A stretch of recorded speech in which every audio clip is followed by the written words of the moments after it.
সে হতে পারে গরিব দুঃখী, হতে পারে মাননীয় প্রধান। আমাদের কাছে সকলেরই একটি জায়গা থাকবে, একটি চেয়ার থাকবে, এক কাপ চা থাকবে, তার জন্য অন্তত আমাদের পক্ষ থেকে 2 মিনিট। তো আমাদের সেই যে উদ্দেশ্য, সেই উদ্দেশ্যটাও কিন্তু আপনাদের এই মানবতার সাথে কিন্তু দারুণভাবে প্রাসঙ্গিক হয়ে যায়। তো আমরা একই সমান্তরালের রেল লাইনের মতো চলেছি। আমরা চেষ্টা করেছি এই ভোলা জেলাকে ভালো রাখার জন্য। বাকি মূল্যায়ন আপনাদেরকে করতে হবে। আমাদের পুলিশ সুপার মহোদয় অত্যন্ত মেধাবী একজন কর্মকর্তা। উনি শুধুমাত্র বাংলাদেশের ঢাকা বিশ্ববিদ্যালয় থেকে লেখাপড়া করেন নাই, উনি কিন্তু বিদেশেও লেখাপড়া করেছেন। একজন ভালো পরিবারের সন্তান। ওনার মিসেসও আমাদের বন্ধু, আবার আমার মিসেসও তাদের বন্ধু। আমরা আসলে 4 জন আসলে বন্ধু বান্ধব ছিলাম।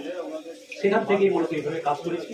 নিঃসন্দেহে পুলিশ সুপার মহোদয় একটি নতুন দায়িত্বে যাচ্ছেন, সেখানে তিনি অবশ্যই ভালো করবেন এবং পরবর্তীতে যে আমাদের কাজ করার যে পিরামিড, যে সিঁড়ি, সেই সিঁড়িগুলো সকলের জন্য যাতে সুন্দর থাকে, অবারিত থাকে, সেই দোয়া আমি আপনাদের কাছে চাই।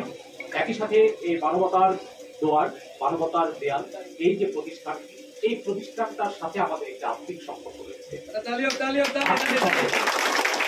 আপনারা এটা ভাববেন না যে এসপি মহোদয় চলে যাচ্ছেন, ডিসি মহোদয় চলে যাবেন, তাই বলে মানবতার দেয়াল তারা সাথে করে নিয়ে যাবেন না, এটা ভাবার কোনো কারণ নেই। অবশ্যই মানবতার দেয়াল আমাদের সাথেই যাবে। মানবতা এখানে আছে, ওখান থেকে এটার নার্সিং হবে। সুতরাং আপনারা যে কোনো সময় যদি প্রয়োজন মনে করেন শুধুমাত্র জানতে দিবেন। সেটা হতে পারে ছোট্ট কন্ট্রিবিউশন, হতে পারে মাঝারি কন্ট্রিবিউশন, হতে পারে বড় কন্ট্রিবিউশন, যেটাই হোক সেখানে কিন্তু সামিল হওয়ার সুযোগ অবশ্যই আমাদেরকে দিতে হবে। আমরা দুজনে কিন্তু এই ভোলা জেলায় এসে যোগদান করে একটা কথা স্পষ্টভাবে বলেছি যে এখন থেকে আমরা ভোলা জেলার মানুষ, ভোলা জেলার মানুষের পক্ষে আমরা কথা বলবো, ভোলা জেলার মানুষের সেবার জন্য আমরা নিজেদের ঘাম শ্রম বিনিয়োগ করব। আমরা কিন্তু 1 বছর 1 মাস সেটাই করেছি।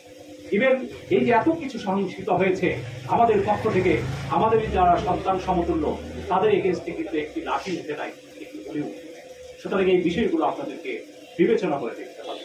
তো আমরা এই মানবতার দেয়াল, মানবতার দোয়ার, এটার উত্তরোত্তর সমৃদ্ধি প্রত্যাশা করি এবং এই ভোলা জেলার যে 9টি ওয়ার্ড আছে সেটা যদি আপনারা সাব সেকশন করতে চান, একই সাথে আপনাদের যে 7টি উপজেলা রয়েছে সেখানেও যদি এটাকে এক্সপানশন দিতে চান, তাহলে কিন্তু এটি সত্যিকার অর্থে মানবতার দেয়াল, একটি বহিরূহের দেয়াল, বহিরূহ মানবতার দেয়ালে পরিণত হতে পারে।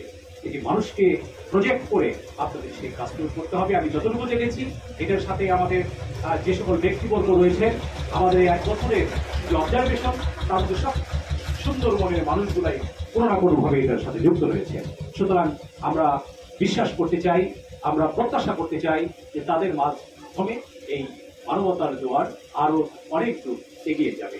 এই মুহূর্তে হয়তো কোনো প্রত্যাশার কথা না বলাই ভালো। তো এখনো তো হয়তো এখনো যেহেতু অর্ডার হয়নি, তার মানে আছি।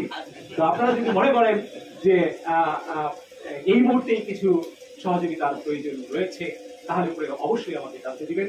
আমরা সেই সহযোগিতার হাত অবশ্যই আপনারা সবাই ভালো থাকবেন, আমাদের জন্য দোয়া রাখবেন, বিশেষ করে আমাদের পুলিশ সুপার মহোদয়ের জন্য দোয়া রাখবেন।